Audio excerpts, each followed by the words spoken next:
তো বন্ধুরা, আজকের আমরা মাঠে এসেছি খালে কাঁংড়া ধরবো বলে, দিশি কাঁংড়া।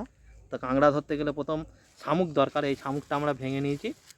এই শামুক এইটাকে গাঁথবো, গেঁথে নিয়ে ফেলে দেবো সুত হিসাবে। আমরা ছোটোবেলায় সুত হিসাব ফেলতাম, সুদ হিসাব করে এখন তো এখানটায় ফেলে দেবো। এই ফেলে দিচ্ছি,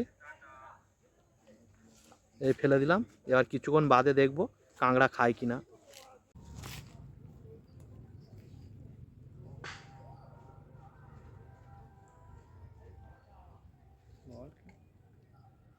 আচ্ছা আচ্ছা আচ্ছা, চুপ কর।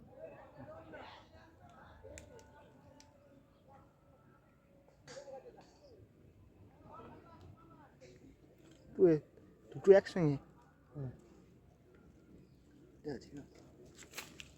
দেখো